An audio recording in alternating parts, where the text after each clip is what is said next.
الو. اوف اوف يو يو شاشة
There's no way that we can talk about hip hop or even the fact that we want to talk about activism, black voter suppression, without bringing in this guy straight from Port Arthur, Texas. We are talking about Bumby. He is an activist, a scholar, and an all-around gentleman. Thank you so much for spending some time with us. Bun, I don't want to start heavy, but I guess I have to because that's where we are in the world today. It's heavy as hell. And when you think about what needs to happen in this country in terms of change, what's the first thing that you think of? Equality. That's pretty much the first thing that comes to mind, right? Black people need to be seen as equals in this world. You know, we had to fight just to be recognized as a full citizen in this country and not 3/5. The world is now seeing what we've known for so long in the culture and in the community. The one way that we can fight is obviously voting. Talk to me about what voting means to you. I hear people all the time talking about one vote doesn't matter and that voting doesn't make a difference. If that's true, why do they work so hard to suppress the black vote? Because they understand the power of the vote. And so it's time that black people collectively also understand the power of their vote. And not just on a national level, because a lot of times we only have this conversation every 4 years. People need to be very much involved in their local politics. They need to understand who their elected officials are, where they stand on issues that affect you. And you need to use your vote to either support the ones that care about you and your condition or to elect people who do. A newer initiative that we're dealing with is educating felons, right? So in the state of Texas, if you're a felon, right, if you've been to jail or to prison, but you're no longer on probation or parole, you have the right to register to vote. Another thing that was just brought to my attention, there's an initiative called Orange, which is happening not just in Houston, but all over the country. If you're in jail currently during pretrial, but you have not been convicted, like you're still in jail waiting for your day in court, you are still eligible to vote. And you said something so key. They work so hard to hope that we stay uninformed, but more importantly, to suppress the black vote. If you could do one thing with this message that we're trying to send today about how important voting is, what type of images would you like our people to understand and see when they go to these polls and vote or when they cast their ballots? I think the images that we've all seen, you know what I'm saying, for decades in this country, if not centuries, in attack. So every time you look back and you see those old black and white images of people of color being attacked by dogs and people of color being sprayed with hoses, that's what they were fighting for. Back then, they were just fighting for a chance to vote. People like Martin Luther King Jr., people like Malcolm X, these people died to help us be in a position to have the power that we have now, which is to be able to cast a vote and make a decision about the people that have controls over our lives. So, I mean, if you in your own community need a reason to vote, look at a person like George Floyd. If the people in your city are not open to police reform, are not open to having a conversation about defunding the police, are not open to issues concerning economic equality, judicial equality, and racial equality, right? If they're scared to say Black Lives Matter, you have the power to put people in those positions who do believe that Black Lives Matter, who do believe in racial equality, economic equality, judicial equality, right? Who see us as human beings. And if the people in your community don't feel that way, vote them out. It's that simple. It's just vote them out. We don't have enough time to sit around and hope that people change their minds. Yeah, Bumpy, you point out something so important. We have the power. And that is in our vote, and that is with our voice, and that's how we use our voice. I think of where we are right now. People say this is a particular moment, but it is a movement, not just a moment. It is a movement. Why, in your opinion, was it George Floyd's death? Why was that the chosen brutality for people to say, oh, my God, black people are still oppressed in this country, and it is not fair? I think it's twofold, Carrie, and so many different encounters between people of color and the police, there simply is no proof of what happened in the interaction. And so what happens is in a court of law, it tends to lean towards the policeman's point of view, right? In this case, we saw very clearly what happened. I think the other thing is due to the fact that everyone was at home, basically, during this time period in relation to the coronavirus, you couldn't avoid it, right? It was on every television station. It was on every social media platform. Everywhere you turn, you were constantly hit upside the head with this message. You see in the interaction that this man did nothing to deserve what happened. That's right. I think so well said, because if you think about it, in the grand scheme of things, it wasn't worth it, and he didn't have to lose his life. I think that you touched on something that a lot of people talk about, and that is now defunding the police. That has been such a huge conversation, but there's so many misconceptions around defunding and dismantling. If you will, educate the audience. All right. So most people, when they hear the term defund the police, they tend to think of, oh, they're going to take away our police department. Nothing could be further from the point. Defunding the police means that in certain communities, even Houston, take for example, we had over $1 billion allocated to our police force. Now, what is that money being used for? Some of that money tends to be allocated towards riot shields, right? Pepper spray, right? That kind of thing. That's only used against the people that fund this budget, right? So why would the people want to supply the police with the means to oppress them? If the police are concerned about the situations in certain communities with a higher crime rate, well, higher crime rates tend to happen in communities where there's not employment opportunities, right? There's not a lot of social services, and people are going to do what they need to do to take care of themselves and their families. When the community has more opportunities for employment, more opportunities for upward mobility, then they tend to be less of a strain on the government. They tend to have a lower crime rate, and because of that, we'll have less need for the police in those communities. You are passionate about so many different things in terms of making sure that we are holding our leaders accountable. Talk to me about some of the other projects that you're working on. Well, right now, obviously, being a part of More Than a Vote is essential. We're dealing with primaries in this country right now, and we just want to educate people. We want to inform people because people are tired, they're angry, they're concerned, and they want information and they want action.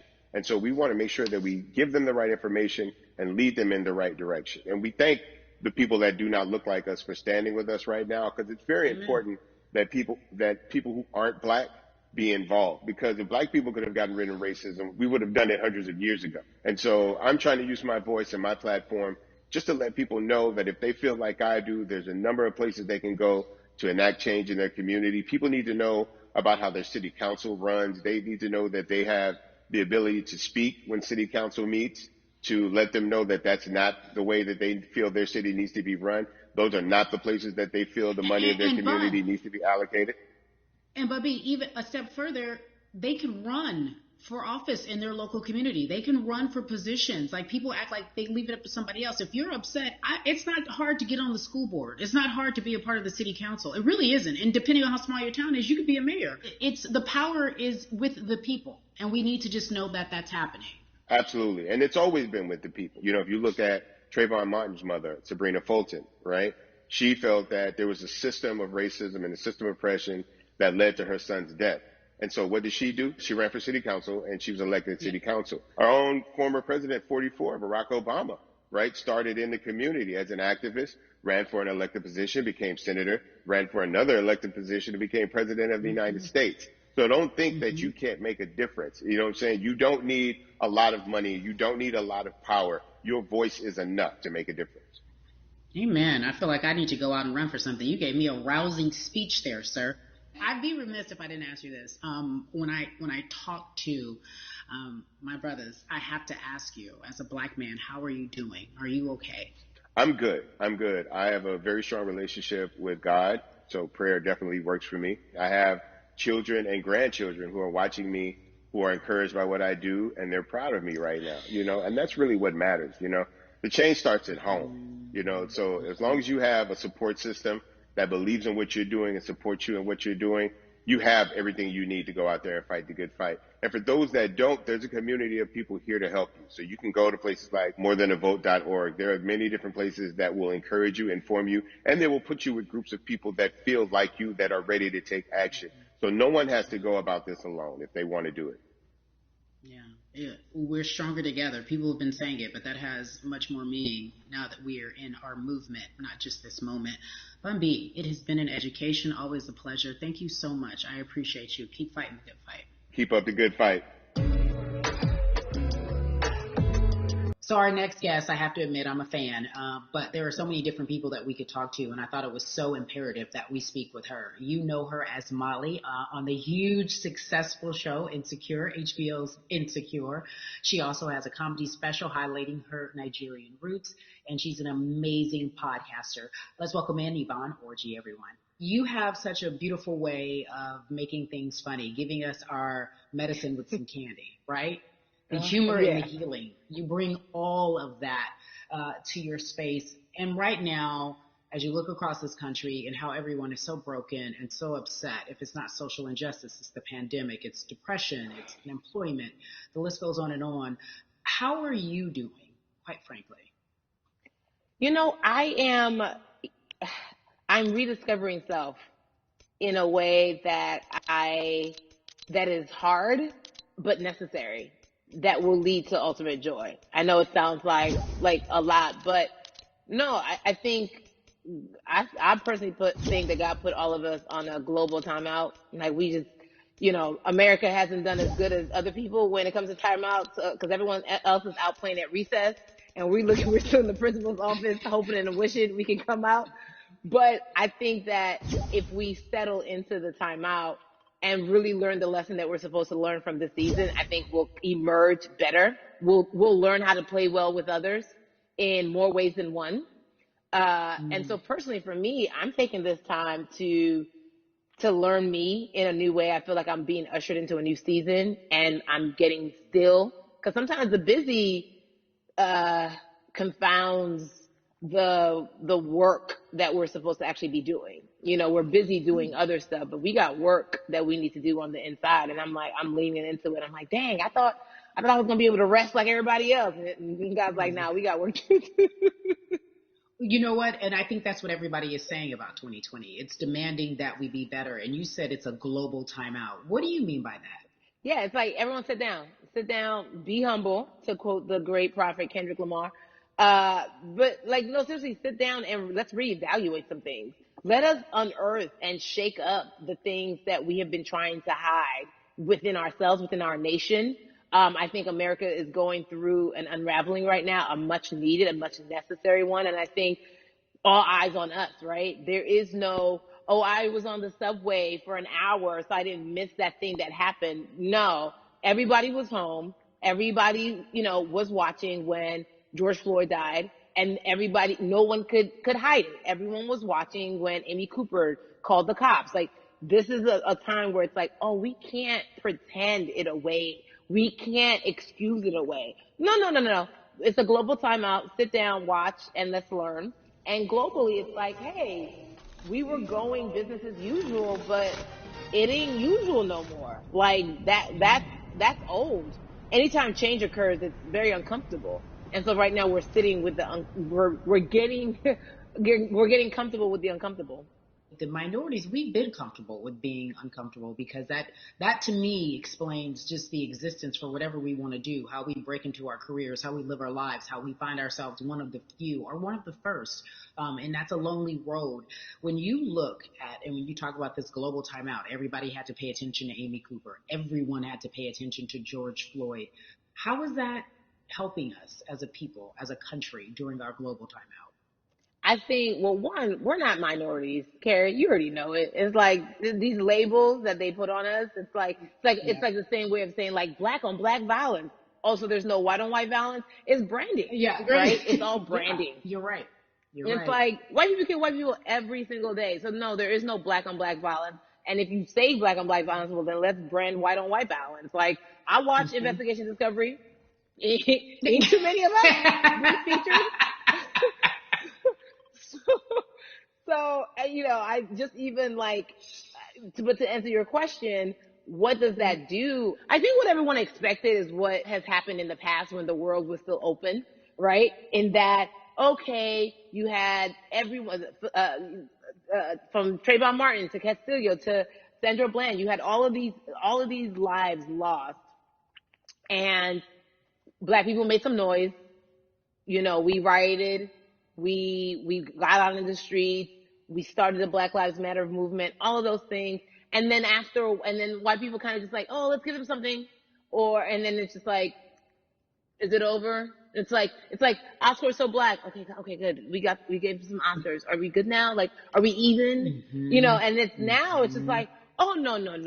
This is not about like a Band-Aid. It's like, yo, we might have to amputate the leg a little bit, but it's all right because by amputating the leg, we're gonna save the body. And so I think that's what's happening now. Like, America is realizing, like, oh, black people aren't just making a little bit of noise. Like, the protests are still out. The conversations are still being had. The change is still being demanded. And I think they're seeing, oh, this is not going no way. And no, it's not, because we need systematic change. What a beautiful way to explore what is happening and describe our country. We might have to amputate the leg, but that's to save the body.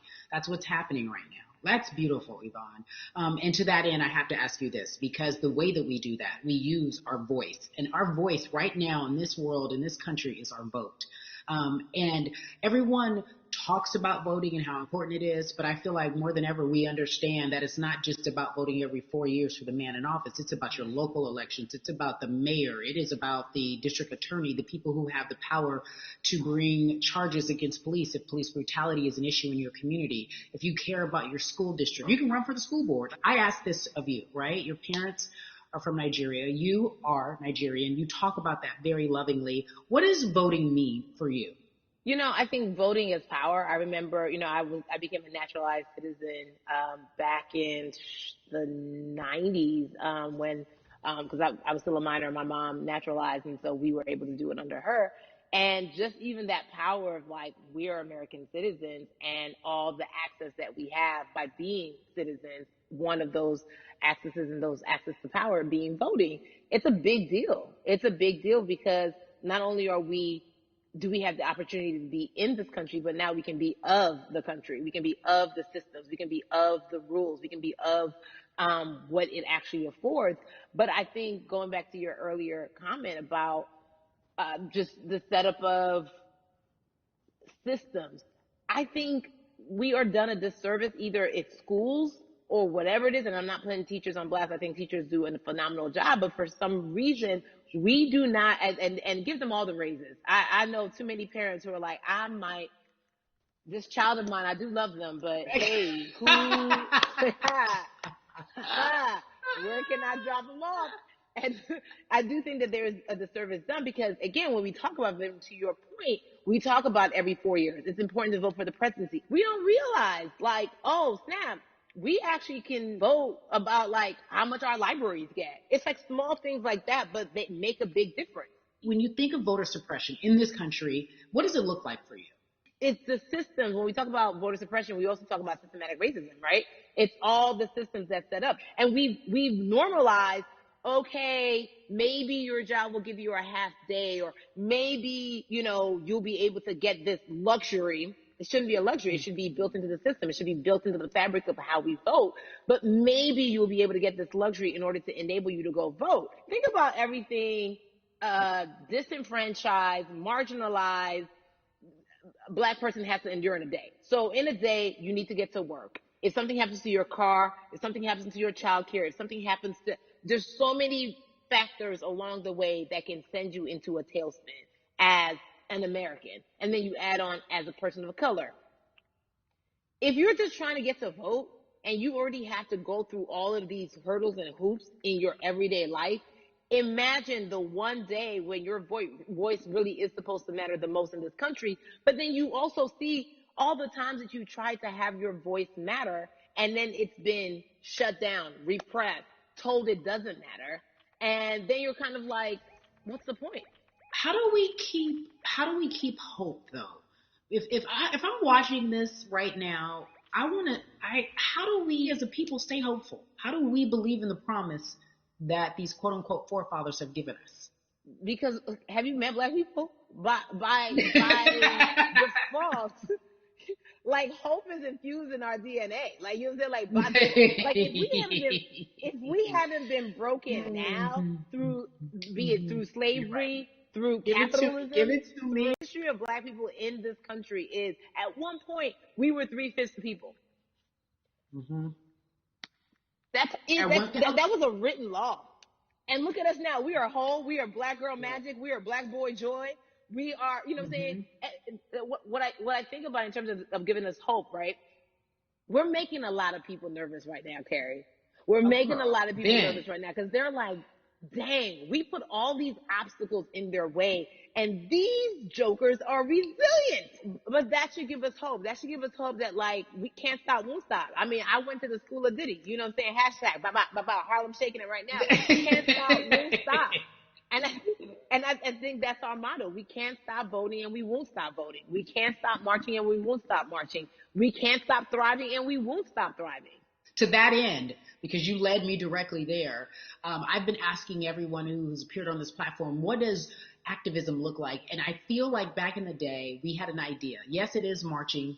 Yes, it is protesting. Yes, it is speaking out against things that we feel are not right or unjust. But talk to me about what activism looks like for Yvonne Orji. Listen, activism, I think the beauty of activism is that it has many faces, right?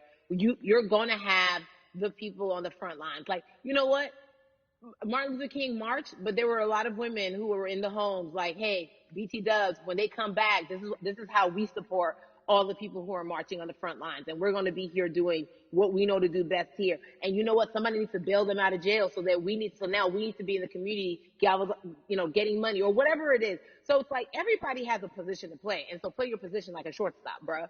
So whoever you are and whatever you do, play your position. So activism could look like, you know what? I'm not the one that's built to be on the front line, but you know what? My pockets go deep. So I'm going to support the people on the front line. You know, I'm a comedian. Black joy is a form of activism. There's always a call for entertainers or celebrities that have the platform to do something. Why aren't you speaking out? I'm not a believer in thinking that it's mandatory. Like you said, everyone can be an activist and be activated in different ways. But talk to me about the connection. Talk to me about the marginalization in your world and how you feel like it even inspires you to say more and use your platform to do more.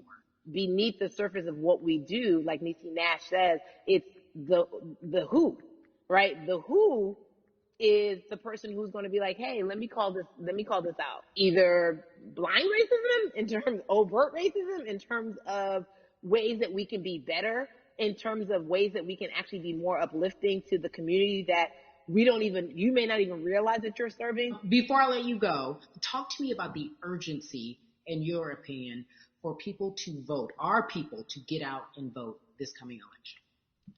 Yeah, I mean, guys, if you think you're tired now, I'm telling you right now, we cannot take this sitting down. We can't take this jokingly. I understand that it may be hard to figure out who to vote for, but at the end of the day, we got to vote for our families. We got to vote for our legacies. We got to vote for continued progress. We have to vote for upward mobility. We have to vote for equality in a way that is long lasting. And if we succeeded before, we can do it again. We talk about the hope. This is the time. This is not the time to give up. This is not the time to pretend a way that we haven't made progress. We have. There's still much more to be done. And you know what? We might have to get to a point where we pass the baton to our children and our children's children, but we still have work to do now for that generation. Yvonne Orji, you are everything. You are Molly, but you are not Molly, but I love you so much as Molly on HBO's Insecure. You are an amazing podcaster, Jesus and Jola.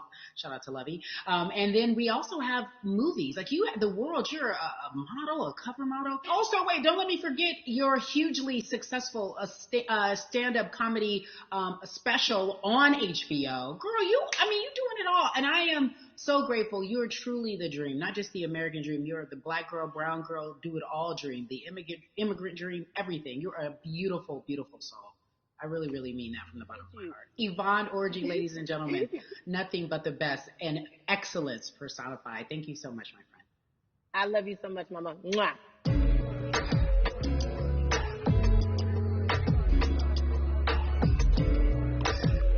Yeah, la la. So Atlanta has been one of the hotbeds in terms of political unrest and social injustice. We've seen so much happen in that city, and we've also seen so much come from that city, including one of our very own founding fathers of the civil rights movement, and that's Martin Luther King Jr. But right now, we want to welcome in someone who has used his platform to talk about voting, to talk about racial injustice, and how he's trying to help. Atlanta's very own Russ joins us now on We the People.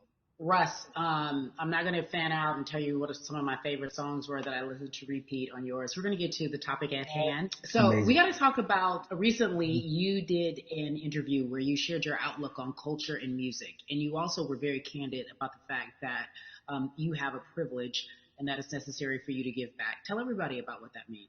It's very obvious, I'm white and I'm in Black culture and I'm benefiting financially off of it. So I feel like if you're a white person financially benefiting off of Black culture, you have to put finances back into Black culture. It's just that simple. The screenshots with your feelings, it just comes off like fake empathy because it comes off very dismissive and very, oh, that sucks for y'all. But anyway, back to what I was doing. Have you felt that way always, or is it now because of the time of where we are in this country? I've always had the feeling. I think now it's just obviously elevated. It's a new level and there's new, it's to the point now where you can't, first of all, you can't not say anything. Second of all, though, I just think saying something isn't enough anymore. I think, if you have the ability to put money back into a culture that you're financially benefiting from, you have the ability to, you should. It's interesting that you talk about it in that way because some people do believe that silence is the best way to go because it's hard to talk race, especially if you're white and you're in the Black culture. People just feel as if they can't talk about it. They feel awkward. They feel as if they don't have the privilege or the voice or the words. How do you find yourself right now in terms of interacting with people when they want to talk to you about social injustice, police brutality? What's going on in this country right now? Well, first of all, picking and choosing whether you want to be silent or not about race, that's a privilege in and of itself. But no, I mean, I try to just do my best to listen to the Black people around me and the educated Black people I have in my life. So I do my best to not act like I have all the answers for everything, especially in a culture that I'm not from. But that's why when we decided to raise the money for Black Lives Matter organizations, when we raised $500,000, we got on the phone with some of the women who started Black Lives Matter. I got on the phone with Tamika Mallory. I was on the phone with Karen Civil and talking with my friends to make sure the money went to like the correct places, and people who really need it. It's just about listening. That's all. It's about listening. Let's talk about that for a moment because the way I think of activism, for me, it looks very differently. It's not necessarily just protesting on the front lines. I think that's great. But what about being an activist in the way in which you have decided to be one? What inspired you? What did it look like? You said you raised money for Black Lives Matter. What did you do? Mm-hmm. Walk us through everything that you did and how you find yourself in this moment right now. So for me, it was 3 years ago. I had like a string of festivals. And I decided that I was going to wear T-shirts with a message on them because I figured what better time to use a platform than in front of, a bunch of people. So one of the T-shirts I wore was, if you want to change the system, speak up, white silence is pro-racism, the whole thing. And it didn't really it kind of got swept under the rug back then. But when all this stuff started happening again, and it's been happening, the police brutality against innocent Black people, I was like, man, I'm not the biggest artist in the world, and I certainly don't have the most white fans in the world, but I got a good amount of people that I can definitely mobilize and turn into some money, and I know they're down for the cause because it's merch, it's a good thing, and I've always been outspoken anyway, and so how am I going to be in Black culture and not be outspoken about racism? And then I got to ask you this because you grew up in Atlanta, so that gives you a heads up, depending for so many people, because you're in the crux of that beautiful Black city where there are so many wonderful Black leaders, home of so much great music and things that speak to our culture right now. And we are really, really getting our word out, especially with this platform today, and saying that we must use our voice to vote. Talk to me about what the importance of voting for you in this upcoming election. Yeah, so full transparency, I had never voted before, ever. And cause, I was one of those people who was like, my vote doesn't matter. And, I don't know, maybe it's cause I was younger, maybe it's cause I really thought that, or I don't know, but I just think that it's got to, now this is a bit of a privilege to say it's got to a breaking point for me, because obviously it's been past the breaking point for Black people. But I think that as a whole, the young people need to get out and vote, because we're the ones that never show up. You know what I mean? We never show up to vote, but we're the future. So it's like, look, we got to go out there and vote, and then whatever happens, but at least we did our part. You got to do your part. You're very candid in saying that you just decided to vote. And I think there's a beautiful irony in the fact that you have your fans saying, because of you, I'm voting. Right. And there's something beautiful about that. But I want to know why now for you. Why in this moment is it important for you to vote? And what hit your spirit to say, yes, this is the time to do it? Honestly, because I think that George Floyd really woke up a lot of people who, including myself, who I was vocal and outspoken about racism. I put it in my lyrics. I put it on T-shirts. I would talk about it in interviews. Like, I was vocal about it. But that video in that moment, I think me along with a lot of other people just kind of was like, all right, like words are simply not enough anymore. We got to do something, whether it's, and I'm ashamed that it took that for me to be like, I need to raise money and I need to vote. It's a shame. And I don't know, I guess it snapped a bunch of people out of it, and even if you were vocal and whatnot, it's time to actually put your money where your mouth is. It's time to go vote. It's time to just stop talking about it and be about it, and it's been time for that. But like I said, I'm ashamed that it took me this long to actually really, really be about it, but I'm here now. So Russ, we all know that this is going to be your first time voting. Tell me what that experience is going to be like for you in terms of what you're excited about. I think what it's going to do for me. It's going to let me know that I'm contributing to something bigger than myself, and I'm actually putting my money where my mouth is, and I'm being about it, because for so long, and I know I'm not alone with this, but, standing on the outside and just screaming about this and that, and this should change. And it's like, all right, but did you vote? And so I know it's going to feel good to know that I played a small role, and that's the problem. I think the mentality of like, my vote doesn't matter needs to be changed to my vote, albeit small, does matter. It's a role I'm playing, and if I play my part and you play your part and he and she plays their part, then we make a difference. But it'll feel. I have a feeling it's gonna feel very, very bigger than me. And I think when you realize that giving actually feels better than receiving, that's when you start wanting to do your part and contribute. So voting is an easy way to give. Yeah. To whom much is given, much is required, and you have been given a huge platform, and we are so grateful for you, Russ. Philanthropist, artist, community activist. Appreciate you. Yes. This, okay? Thank you. I appreciate y'all.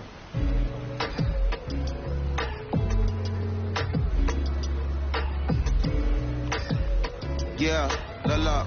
So cities like Atlanta and Chicago have been at the forefront of the discussions, especially now in this country when we're talking about COVID-19 and systemic racism as well as police brutality and what we can do in this country. Again, we're continuing our conversation, letting you know that your voice is your vote and your vote is your voice. You can change where we are in this country. Currently, I'd like to welcome in Chicago Cubs right over Jason Hayward. I appreciate you. I brought in Atlanta and Chicago because I know you grew up in the metropolitan area of Atlanta, more specifically McDonough, in technical. And you have been very vocal throughout this entire time in terms of what our country's been experiencing. Let's look at the past month and a half, if you will. What has been the hardest thing for you to deal with? The hardest thing for me to deal with this last month has just been going from the virus shutting everything down to us being called to action. We've had multiple police brutality situations. We've had people protesting, wanting to get the message out. But I really realized that I need to be a part of the positive message and make sure that doesn't get lost in all the chaos going on, for people to actually hear from a reasonable, respectable person who cares about everyone involved. A reasonable, respectable person who cares about everyone involved, which leads us to More Than a Vote. It is a beautiful collective of Black athletes and artists. You are a part of that. Talk to me about why that's important for you right now, and this to be a part of that collective. To me personally, it's important to be a part of that because I've somewhat used baseball and my craft as an excuse to not get more involved in voting. But I can't any longer use baseball and work as an excuse not to get educated, and not also to show people, like, at any moment in time, any walk of life, we can make a difference. So tell me in your words, what does activism look like for you? In my words, it looks like LeBron James, the biggest athlete right now on the planet, speaking up and breaking the ice for everyone. But I think for the first time, people see and hear from us. So now we have white teammates, we have other people speaking up and realizing, okay, like, this is how we go about doing this.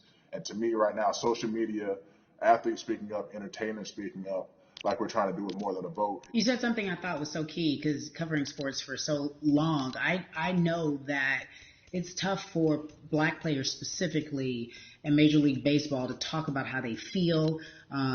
Adam Jones did it in a very eloquent way early on, but there are very few that are vocal. You said you all were afraid. Why use that word, and why were you afraid?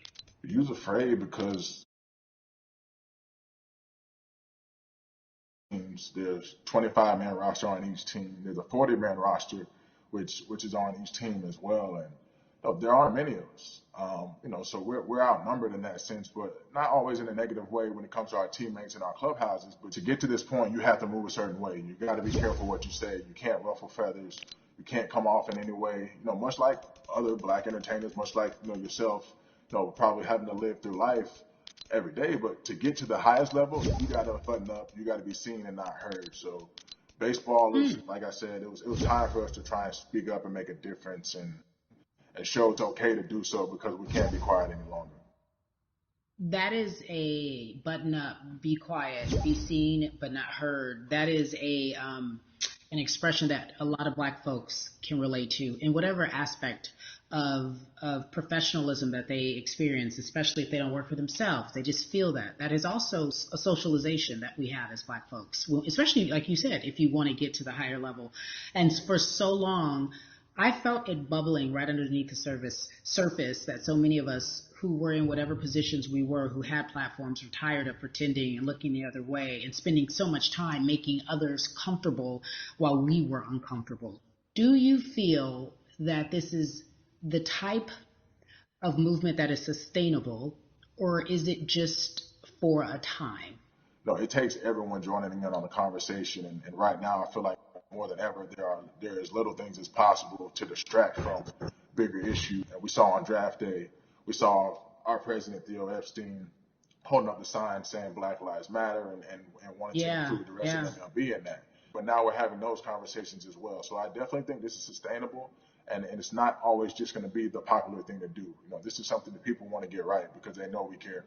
Jason, you said you think it's sustainable, that what you're seeing, especially with your colleagues in baseball, that this can be something where you're feeling more comfortable, feeling more safe to share how you feel about social injustice and police brutality. What are you doing right now in this moment with your platform to help change how we look at voting and how to educate the culture and the community about voting? Well, first, what I'm doing, Carrie, is joining up with More Than a Vote and joining up with other athletes and entertainers to get that message out and use our platform in that sense as a group, and try to create a brand with this to make it something that's not just about the election coming, make sure that it's about people getting educated for years to come and figure out where to vote and how to vote. We've got people in different areas that cover different demographics and influence different areas of people. And as a baseball player, as a Black baseball player, I feel like now, like we talked about, is finding the time to show people that you can use your voice in this profession. You don't have to be afraid. And to me, that can help a kid growing up. He can see me, he can see other guys that were in the video we posted saying, hey, this is what they're standing for. they're speaking up for these things, and it's okay to want to play baseball. It's not lame. It's not something I have to be as afraid of as I was before. So I feel like that's my role in this. I have a younger brother as well. He's 24. He also plays baseball. So I've got to lead by example. I can't just always, come up with a good answer that sounds good on TV when I get asked a question on, what do we need to do to make changes. I'm joining up here to make sure that I take action and get educated myself. For one, so many people, I feel like in Atlanta, they're on the move. Or when you want to try to make a vote and try and cast your vote, you have to do it by mail. You have to sign up for the absentee ballot. Then you have to get another ballot in return. They have to send it back to you. Well, for me personally, they didn't send that back until it was too late, right? We didn't get it in the mail to the address that's an Atlanta address at my parents' house. We didn't get that in the mail until it was too late. And then from other friends and family that are still in Georgia right now, I just hear about them being held in lines too long and trying to get off work. And we know how it is for any family, but let alone a black family in the city or in the suburbs trying to take care of their family and trying to provide for them. You try to get off work, and then you're like, wait a minute. You start looking at the clock. It's like, oh, this is not going to happen today, right? And so I saw, Mayor Keisha Bottoms, reach out via social media to people and say, hey, I'm going to address these issues right now. I need y'all to stay in line to cast your votes. Keep hanging in there. So to me in Georgia, that's what that looks like. Well, it's interesting that you even bring that up because there have been all these images specifically from Georgia, because that's such a battleground, where you see people, especially when it came to the primaries, doing whatever it takes. And this is real life voter suppression that you're talking about. It's been happening for decades. It's not fake. What you're saying, these examples of sending you your ballot too late after the fact or shutting down the polls at 6 o'clock while people still are in line, that's a real life issue. There needs to be some type of change. And I think that what we're doing right now is fair. But the idea of voter suppression, do you think that is well known, especially with folks, within the generation, your generation? I think it's known in our communities, right? I don't think it's spoke on enough. I don't think there's been enough light drawn to it. Bring it to light. Let people hear about it. Let people learn about what that looks like. And get more people to say, okay, look, like this is going to happen. We have to expect this, and we can no longer make the excuse. We can't say they didn't warn us. Jason, everybody knows, or it feels as if everyone knows that the time is now. America's paying attention to us. We have their eyes. We have their ears. If you look toward the future, what are you most excited about in terms of seeing a change? I'm excited about how fast the word is traveling. The word is being spread right now. The biggest athletes, the biggest icons, biggest entertainers are doing their part, but I'm also seeing people out there on the streets doing their part. When so many things got lost, could have very easily got in the commotion when it came to protests, and you saw rioting, you saw looting. People still stood their ground, and people still went out there and said, look, we're doing this for the right reasons. We're going to come together. We're going to use drones. We're going to use social medias. I feel like this is a new wave of getting things done the right way and just spreading the message. You're right about that. And you're right. People are spreading the word unapologetically. We out here. We doubling down. Thank you so much. I appreciate you. Right.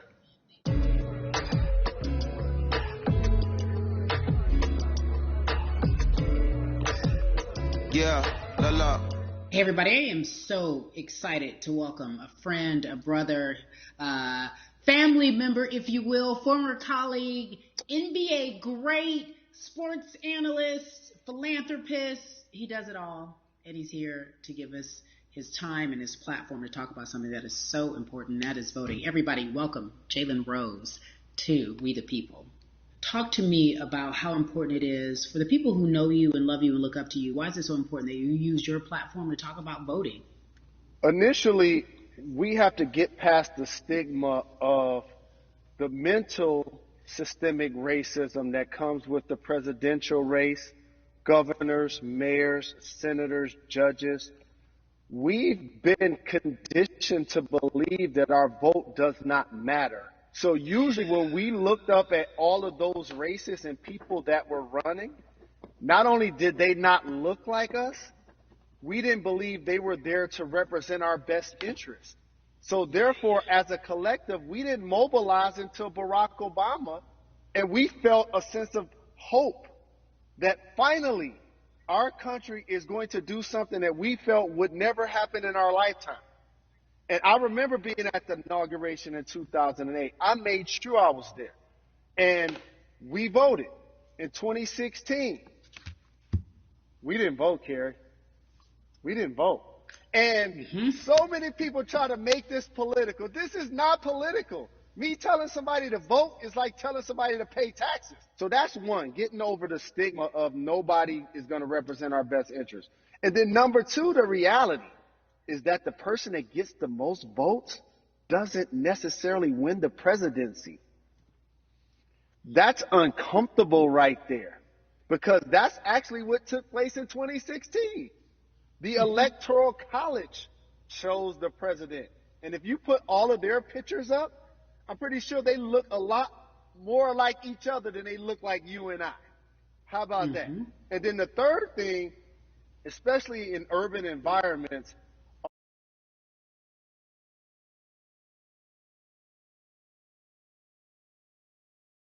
hood of the car, the lines is 5 hours long. You get up to the poll and they don't work.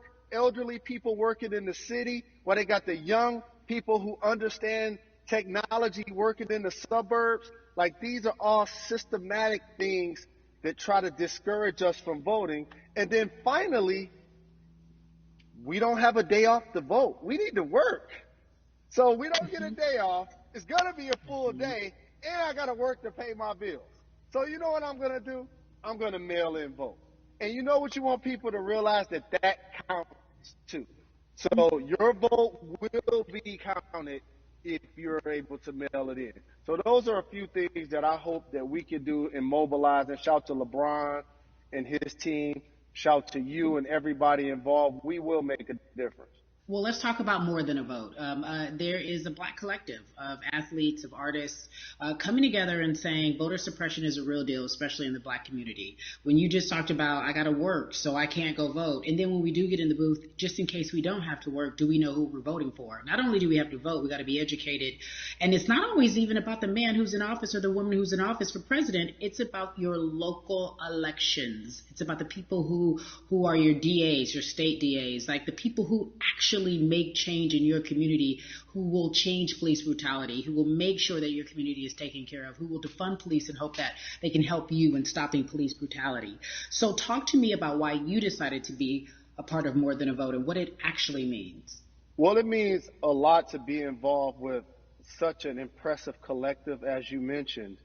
And I said this multiple times, and I know it can be uncomfortable when I say it, but a lot of times we have to get to the root of the issue before we find a solution.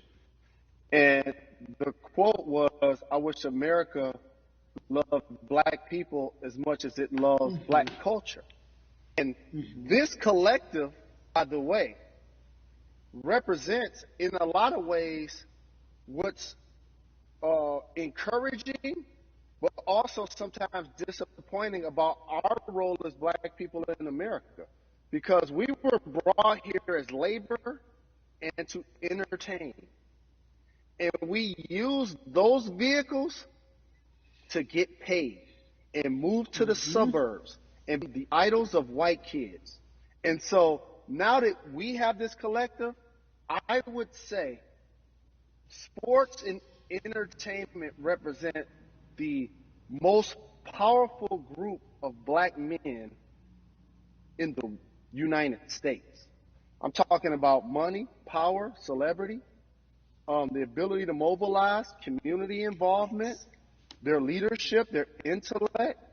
And so to have all of us pull it in the same direction at the same time for anything that we're passionate about is going to be a difference maker, but it's definitely going to be a difference maker in the 2020 vote, because we're going to make sure we inform everybody that they can let their voice be heard, and failure is not an option. Jalen, what does voter suppression look like to you? A perfect example took place recently, Carrie, in Kentucky. It was 6 p.m. at night, and so many people were standing in line enthusiastic to vote. And you know what they did? Locked the doors. And you know what the people did? They continued to bang on the doors, continued to bang on the windows. They continued to let it be known they were not going to leave the premises until they got a chance to vote. And you know what ended up happening? They opened those doors and allowed those people to vote. So do not be discouraged. These barriers show you that it matters, and we're here to help you break through them. The same thing with our platforms and voices, Carrie, because you know what's going to happen. At some point, Breonna Taylor is not going to be trending anymore. People are not going to be protesting anymore. But it's still up to us to keep making sure that our voices get heard, and this is one way to do so. Right, and that is a form of being activated, being an activist. It doesn't have to be protesting. It doesn't have to look like what you think traditionally activism looks like. It's voting. It's that simple. We now have to understand, like, this is a critical mass moment for this movement to continue to hold up as much steam for as long as possible. And that's what this collection is going to hopefully allow for that situation to happen. Jalen, in today's age of technology, it should be easier to vote. No doubt. It's like we call these devices smartphones, but yet I can't vote from it. All of the things that we do in our lives are in our phones. All of these barriers are things that people will need to overcome in order to create a level of enthusiasm to vote. And again, this is not political. It's your right to do so. And there's so many times where you feel like somebody may have gotten done unjustly in your community. Pay attention to who the judges are, who's running for Senate, mayor, governor. Pay attention who's running for president. And let's make sure in 2020 we make a difference. Why is more than a vote so important and invaluable in our community right now? Well, because right now, I think we have an opportunity to let our voices be heard louder than ever. Anytime you see the mobilization of white kids holding Black Lives Matter signs, that means there's a breakthrough. Now, what happens with that breakthrough is the next step. You're going to look down in your email, Carrie, you're going to see all of these companies telling you how they're going to work on their diversity, how they're looking themselves in the mirror. They need to make change. Further you get up, it's like altitude or a ladder. It gets thinner and thinner. And so a lot of people talk about the system being broken. I hate to remind people that it's not broken. It was built this way. And one of our ways to help change the system is to vote. So that's why more than a vote is so very important, so we can make sure everybody participates and gives themselves an opportunity to let their voice be heard. I think it's interesting because you talked about black men being very powerful in the U.S. if they're athletes and entertainers, because for so long those have been the only avenues traditionally to create wealth. The NBA season comes back. What are your feelings on the season coming back in the midst of everything that is happening? I think you'll see players challenging the establishment more. You're going to see them say, okay, if you have all of these marketing and promotional deals, how many of them are with minorities? How many people are you employing in NBA? What about certain teams? Who do you have as a minority owner? Or what about the candidates that you have for positions of power? NBA players have proven as blacks that they are now movers and shakers in the game. They're now the dog, not the tail. So if they decide not to play, some of the biggest social changes and conversations have taken place in sports that weren't during the game. Colin Kaepernick was before the game. The Ali Summit was a press conference. So they could mobilize if they chose to. But when and if you do play, challenge the league. Black Lives Matter on the jerseys. Continue to make sure that every time people are watching the game, they're also seeing the movement happen. Jalen, I appreciate you because you are always entertaining and informative at once. I really, truly am looking forward to the NBA season. Thank you for working with More Than a Vote because your voice, your platform, all of it is needed, my friend. Be safe, okay? Yes, ma'am. I love and appreciate you. One call away always. Thank you. Love you, brother. Love you too. Every conversation that we had today, I hope was helpful for you. I am so grateful to everyone who came on with me to talk about what's going on in our culture and how we need to change. Huge shout out to Jalen Rose, Bun B, Jason Hayward, Yvonne Orgy, and Russ. Their words were inspiring, but also important and invaluable. I hope your phone is full with all the information that we've been able to place in front of you. Again, you need to check out these resources because they are so important, because we want you to vote. That is your voice. It is important. We, the people, want you to vote. So go to morethanavote.org, fairfight.com, and whenweallvote.org. Again, thank you so much for joining us and paying attention, because this message, again, is invaluable. I'm Carrie Champion for We the People.